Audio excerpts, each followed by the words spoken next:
let's continue with numericals now. So I hope you have learned basic formulas that are required for this particular chapter. Simple से एकदम formulas जिसमें से law of length है, law of tension है, जिसके ऊपर numericals आने के chances ज़्यादा है, especially MCQ based. All these things are very important for us. Okay. Apart from that, there is one more formula that they have introduced in the sums, but उन्होंने वो formula textbook में mention ही नहीं किया. Now this is quite strange guys. मतलब textbook में formula दिया ही नहीं है और numericals में वो formula mention की है. तो वो formula हम लोग अभी यहाँ पे देखने वाले हैं, अच्छी तरह से समझने वाले हैं and then उसके based sums करने वाले हैं. A wave of frequency 500 Hz. This is your first given data. N का value आपको दिया है 500. Is traveling with the speed of 350 meter per second. This is the value of velocity. What is the phase difference? Phase difference मतलब क्या होता है dear? तो delta 5 they want us to know between two displacement at a certain point at time 1 ms apart. अगर देखोगे तो ये जो है ना ये टाइम डिफरेंस है. तो टाइम डिफरेंस मतलब उन्होंने डेल्टा टी लिखा है. ओके तो अपार्ट बोला है ना, अपार्ट मतलब डिफरेंस, तो डेल्टा टी कितना दिया है 1 ms. Now if you recall ms is not unit of time, time का यूनिट तो सेकेंड होता है. तो दैट मीन्स इस मिली को कन्वर्ट करना जरूरी है. करेक्ट. ये क्या हो गया मतलब मिली हो गया. So it is like a prefix. तो इस प्रीफिक्स को मैं कैसे लिखूंगा? आई विल राइट इनटू 10⁻³ के फॉर्मेट में. Then this is the first thing that they have asked. Then they are saying कि what will be the smallest distance between two points. तो मुझे स्मॉलेस्ट डिस्टेंस निकालना है जो होगा delta x which are 45 degree out of phase. तो मतलब अगर समझो फेज डिफरेंस नया वाला उन्होंने प्रोवाइड किया है. ओके नया वाला phase difference that means delta 5 dash कितना दिया है 45 डिग्री. तो इस फेज डिफरेंस के लिए डिस्टेंस कितना होगा या फिर कितने दूर है वो पॉइंट एक दूसरे से. अभी आपको क्या नोटिस करना है वो सुनो पहले ध्यान से. पहली चीज क्या मैंने सिखाई आपको कि उनको डेल्टा 5 चाहिए if delta T is given. In the second question they want us to find out path difference जिसको बोलते हैं smallest distance between two points if the phase difference is this much. तो ऐसे टाइप के question को कैसे solve करते हैं? तो ये कुछ कन्वर्जन वगैरह मैंने नोट डाउन किया है. देखो पहली बात तो अपने पास वेवलेंथ अननोन है तो मैं वेवलेंथ निकालने की कोशिश करूंगा. अभी वेवलेंथ का मेरे दिमाग में स्ट्राइक क्यों हुआ उसके पीछे स्पेसिफिक रीजन है. ध्यान से सुनोगे तो समझेगा. v equals to N lambda होता है बराबर. एक्चुअली फॉर्मूला में लैम्बडा आगे लगने वाला है इसीलिए. तो v equals to N lambda होता है. तो इधर से मैं लैम्बडा कैसे निकालूंगा? I will find out using v by n. They have provided us with v, they have provided us with n, so we can directly put those value like 350 upon 500. Cancellation करने के बाद answer आता है 0.7 metre. So that means अपने को velocity मिल गया है, sorry wavelength मिल गया. ओके अभी सीन क्या है? अपने को फेज डिफरेंस निकालना. अभी फेज डिफरेंस के दो फॉर्मूला से ध्यान से सुनना है. दोनों के दोनों फॉर्मूला इंपॉर्टेंट है, टेक्स्ट बुक में मेंशन नहीं है, अपने को चाहिए. Delta 5 is given by the formula k delta x and this particular delta 5 is given by k delta t. अभी दोनों में फर्क है. पहला फर्क क्या है? अगर समझो formula in terms of path difference है that means if the formula is in terms of delta x then मेरा k का value will be 2 pi by lambda. क्योंकि अगर ये समझो डिस्टेंस है तो वेवलेंथ भी डिस्टेंस होगा, मतलब अपॉन में भी डिस्टेंस होगा. Now if you go to the right hand side अगर देखोगे ये टाइम डिफरेंस है. करेक्ट. क्या है ये? Time difference. तो अपॉन में भी क्या आना चाहिए? टाइम ही आना चाहिए. दैट इज वाई आपके अपॉन में there is capital T. Now as you may recall in the first segment they have provided us delta 5, sorry they want us to find out delta 5 and they have provided us delta t. तो अभी ये formula use करके हम लोग sort out करने की कोशिश करते हैं. अभी तुम लोग बोलोगे टाइम पीरियड दिया नहीं तो चाहिए भी किसको? टाइम पीरियड को या फिर 1 अपॉन टाइम पीरियड को you can directly write as a frequency. Correct. Now you have everything with you. Time है कन्वर्ट किया हुआ, n का वैल्यू है 2 पाई है, आप इसको सॉर्ट आउट करोगे तो आपको आंसर आएगा पाई। कैसे? 500 टू ज़ा 1000 होता है, 1000 मतलब 10⁻3, that means 10⁻3 and 10⁻³ can be cancelled out and we get phase difference to be pi। Second चीज़, अभी सेकेंड सेगमेंट के लिए आपको डेल्टा एक्स फाइंड आउट करना है और न्यू फेज डिफरेंस प्रोवाइडेड है, बट ये जो न्यू फेज डिफरेंस है वो आपको दिया है 45 डिग्री। एंड सीन ये होता है कि फेज डिफरेंस को हमेशा रेडियन में लिखते हैं, you can not right it in terms of degree. तो मुझे ये जो 45 है उसको कन्वर्ट करके लिखना पड़ेगा something like this. So I will write it as π/4 radian, जो कि 45 का कन्वर्जन है। तो मैं π/4 यहाँ पे सब्सटीट्यूट करूँगा, 2 पाई बाय लैम्बडा जो भी है नेसेसरी चीज़ है, लैम्बडा का वैल्यू रिक्वायर्ड था याद है, इसीलिए पहले लैम्बडा निकाल के रखा था। अगर आपको क्लिक नहीं हो रहा है तो पहले ये फॉर्मूला लिखो, बाद में जब अटक जाओगे तब लैम्बडा निकालो, कोई इशू नहीं है। Now after that you just need to calculate delta x which can be easily calculated by simple calculation। Pi eliminate होता है यहाँ पे जैसे हम लोगों को दिख रहा है, करेक्ट। आफ्टर दैट 0.7 यहाँ पे आएगा, 2 यहाँ पे आएगा, तो 0.7/8 हो जाएगा, which I solved easily using simple mathematics and I got this as answer. But if you recall we calculated wavelength in meter, that means the delta x that we are getting right now will also be in terms of meter, so I can convert it into centimeter by shifting it by 2 digit, and that's exactly what I have did over here। तो जैसे मैं convert करता हूँ मुझे answer मिलता है 8.75 centimetre. Let's move on with the next question. अब ये जो क्वेश्चन है वो थोड़ा सा ट्रिकी क्वेश्चन है विजुअलाइजेशन के लिए, but otherwise it's easy to solve. 2 sources of sound are separated by a distance of 4 metre. क्या बोला? 2 साउंड के सोर्स है और दोनों के बीच में गैप कितना है? 4 metre. They both emit sound with the same amplitude and frequency 330 hertz, but they are 180 degree out of phase. क्या क्या बोला है? 2 साउंड के सोर्स है, 4 मीटर अपार्ट है, both emit sound with the same amplitude, that means A1 equals to A2 and frequency that means n1 equals to n2 which is 330, but दोनों के बीच में क्या है? phase difference है 180 का। okay, at what points between the two sources will the sound intensity be maximum? तो हमें ऐसे लोकेशन फाइंड आउट करना है जहाँ पे साउंड का वैल्यू क्या रहेगा? मैक्सिमम रहेगा। पहली चीज, वेवलेंथ बड़े काम में आने वाला है, so I could use the formula of v equals to n lambda and lambda will remain same, क्योंकि v का वैल्यू और n का वैल्यू सेम है, तो that means lambda will become v by n, that is 330/330, so that the answer will be 1 meter. तो 1 metre का एक wavelength अपने को मिल रहा है। अभी let try to imagine it this way, ध्यान से देखो, ये सोर्स 1 है और ये सोर्स 2 है, दोनों के बीच का टोटल डिस्टेंस है 4 मीटर। अभी आता है कंसेप्ट, एक वेवलेंथ 1 मीटर का है तो 4 मीटर में कितने वेव्स बैठेंगे? यहाँ पे आपका दिमाग लगना चाहिए, ये सबसे इंपॉर्टेंट चीज़ है। दोनों के बीच का डिस्टेंस कितना है? सोर्सेस का 4 मीटर। कितना? 4 मीटर। उसमें से वो क्या बोल रहे हैं? वो बोल रहे हैं कि 1 मीटर का एक वेवलेंथ है, तो टोटल वेव्स कितने हुए? काउंट करो। सो दिस विल बी 4।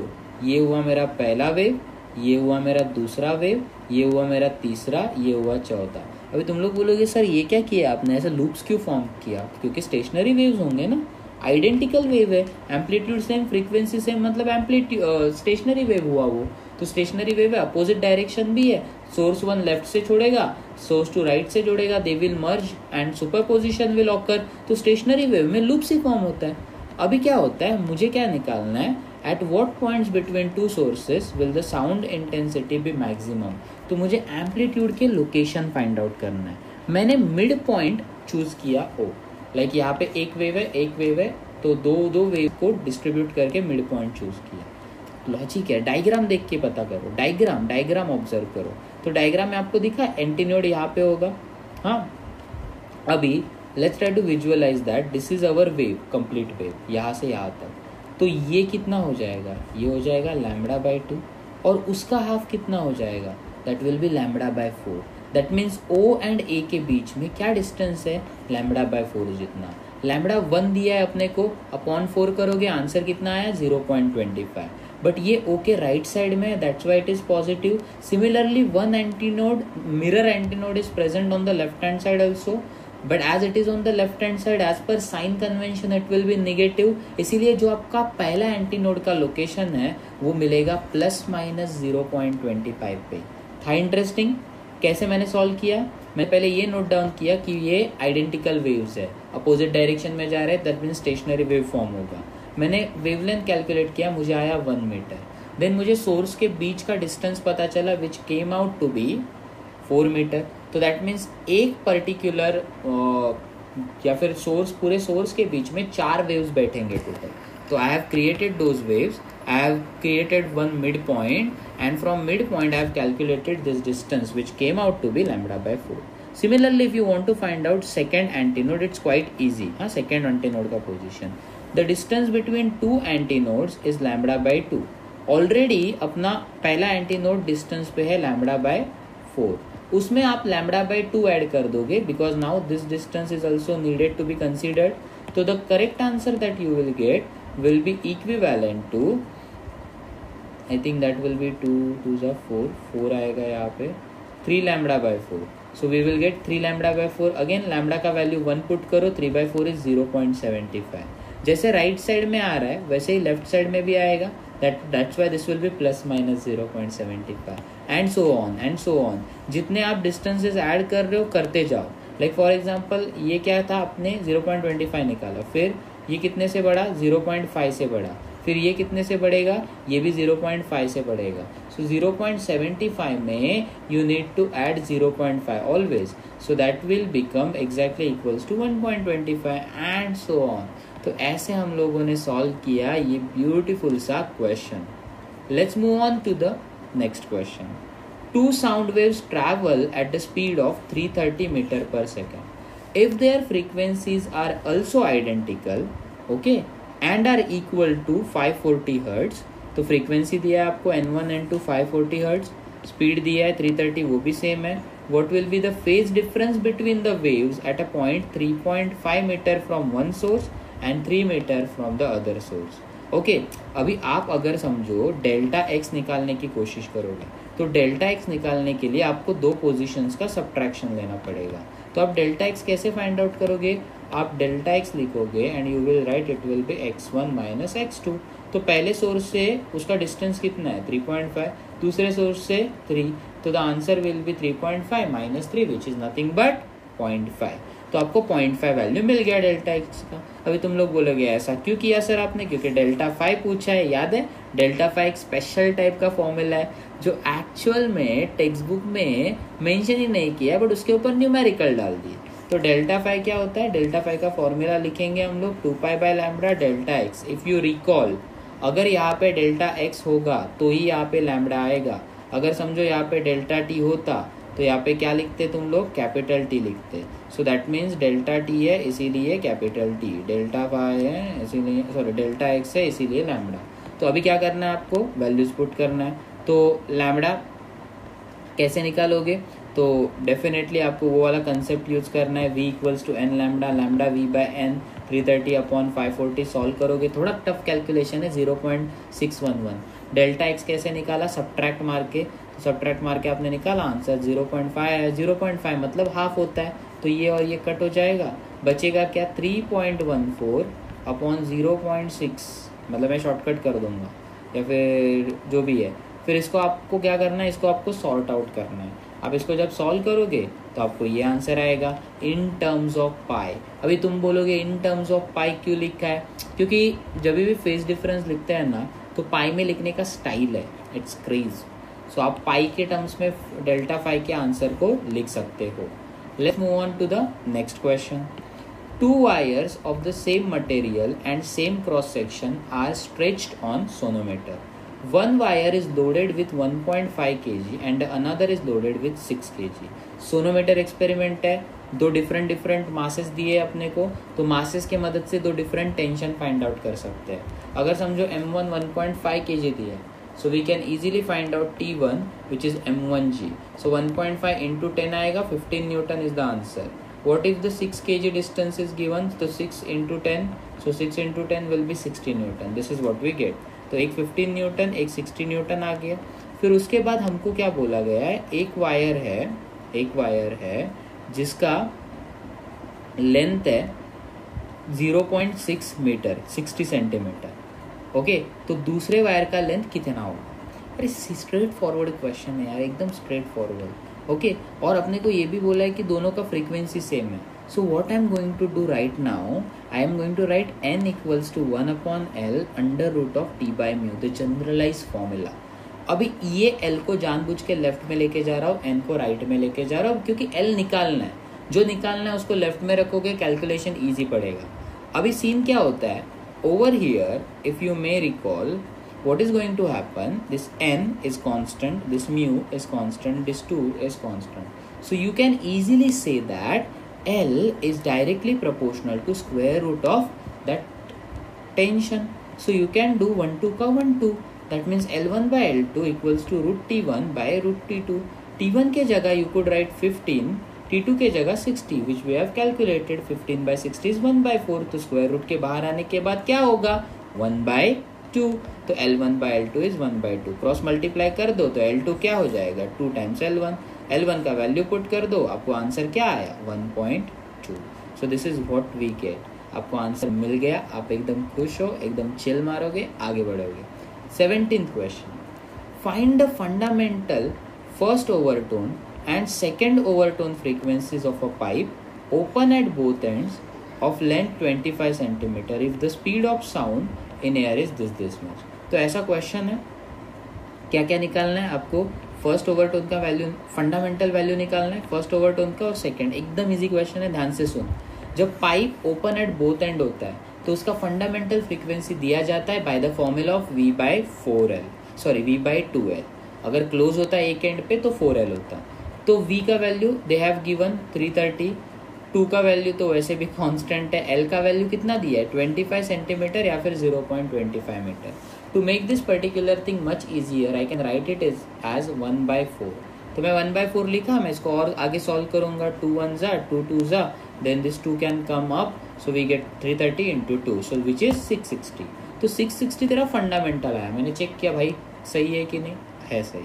सेकेंड चीज, अगर आपको पता है पाइप जब ओपन होता है बोथ एंड में तो उसमें ऑल हार्मोनिक्स प्रेजेंट होते हैं, तो जब मैं फर्स्ट ओवरटोन की बात करूंगा तो it will B second harmonic, second overtone की बात करूंगा तो it will B third harmonic, third overtone की बात करूंगा so it will B fourth harmonic.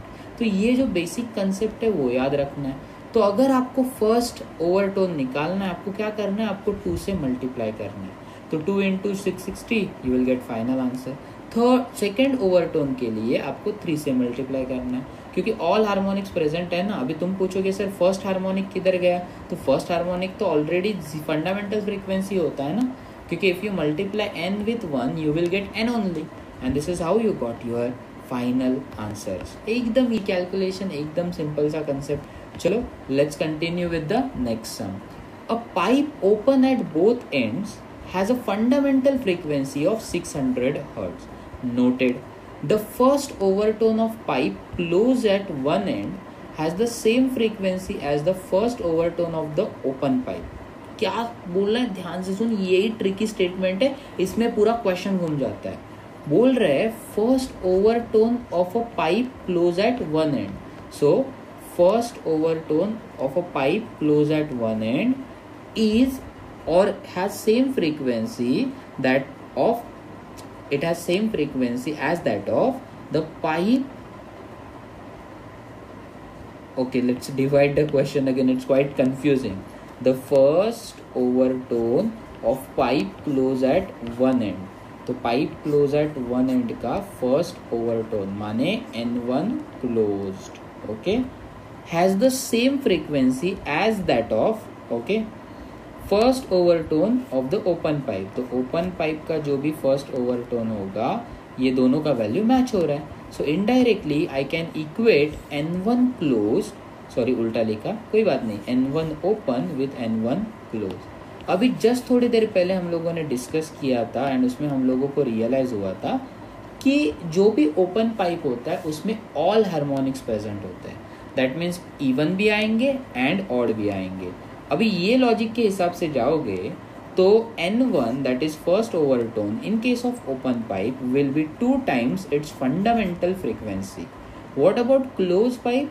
तो क्लोज पाइप के लिए only odd harmonics are present. So जब 1N होगा that means fundamental frequency cross होगा, after that the next value will be 3 only. So 3N close आएगा। अभी जब उन्होंने क्या क्या प्रोवाइडेड किया अपने को, पाइप ओपन पाइप है और ओपन पाइप का वेलोसिटी प्रेजेंट है, फंडामेंटल फ्रीक्वेंसी भी प्रेजेंट है that is 600। So I can use this particular concept as we know that for open pipe V is equals to N upon 2L. So using this particular formula we can find out, एक minute हाँ, so using this particular formula, ये formula गलत लिखा है मैंने, तभी मैं बोलूँ कुछ तो गड़बड़ हो रहा है यहाँ पे। For fundamental frequency the formula N equals to V by 2L। So this will be N का वैल्यू दैट इज 600, V का वैल्यू दैट इज 330 लेना पड़ेगा, अगर प्रोवाइडेड नहीं है तो 2 into L।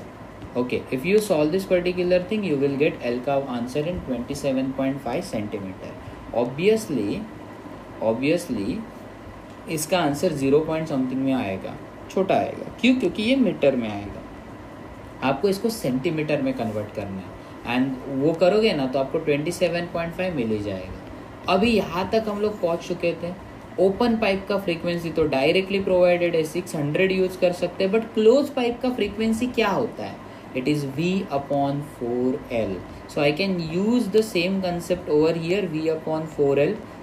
V का वैल्यू 330 डालेंगे, 4 as it is पुट करेंगे, L का वैल्यू ऊपर से हम लोगों ने जो निकाला 27.5, this time I am going to put it over here.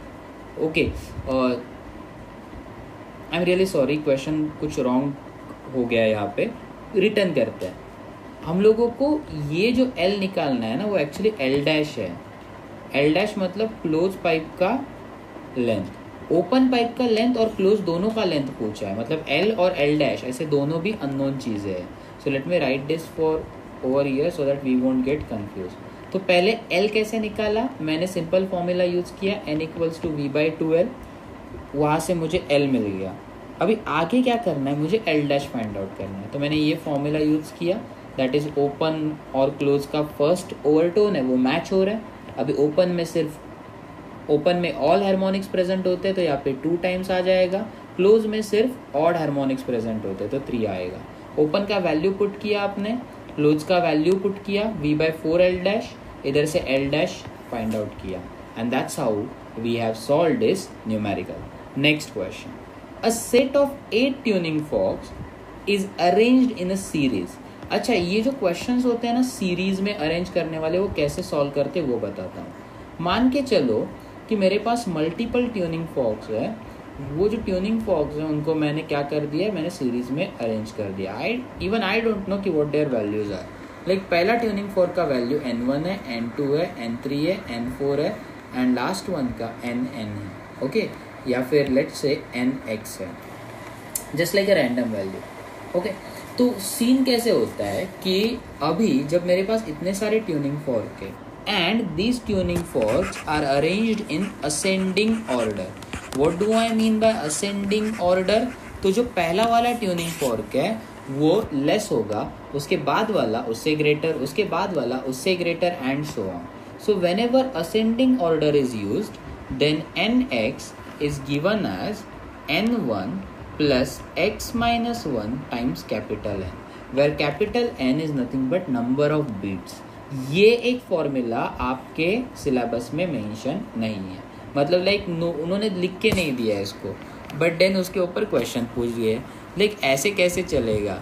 Let's now talk about descending order. Descending order में क्या होता है, फ्रीक्वेंसी ड्रॉप होते जाता है। तो पहले अगर फ्रीक्वेंसी ज़्यादा था, it will keep on decreasing, keep on decreasing, keep on, and so on. Okay, so how will you write it? You will write it as nx n1. As there is constant decrease, you will write it as minus x minus 1 times n. Let me highlight these two formula also for you because ये दिए नहीं है तो आपको फ़ायदा होगा. अभी मुझे कौन सा वाला ऑर्डर बोला है? 8 ट्यूनिंग फॉर्क्स है. दैट मीन्स मेरे x का वैल्यू फाइनल वाला 8 हो जाएगा.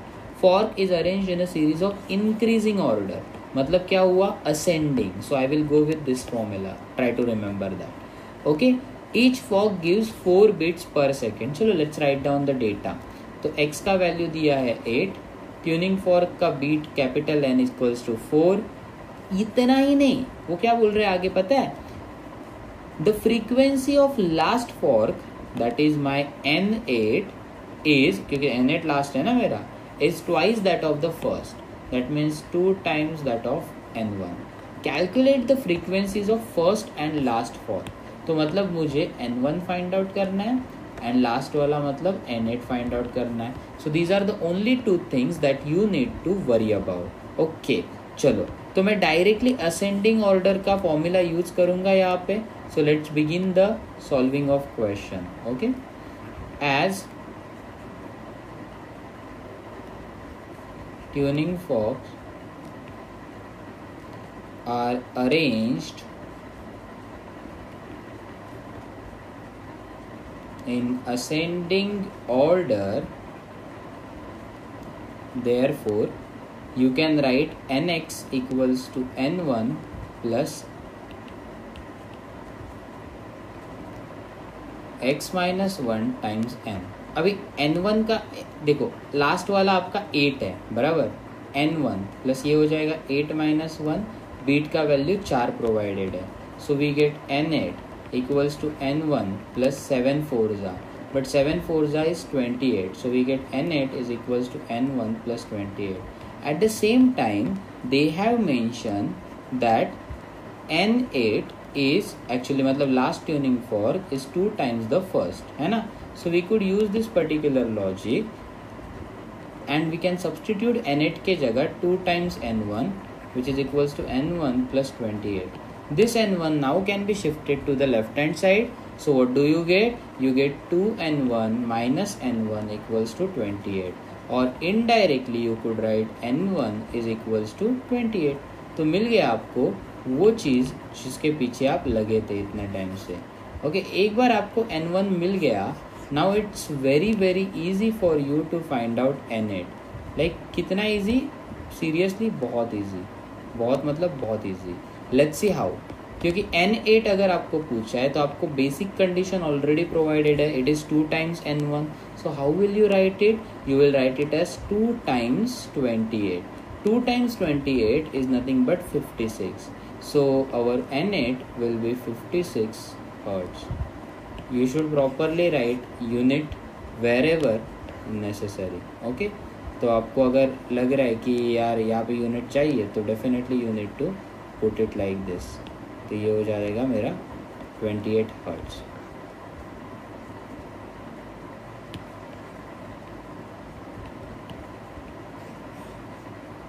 Let us check whether our answer is correct or not.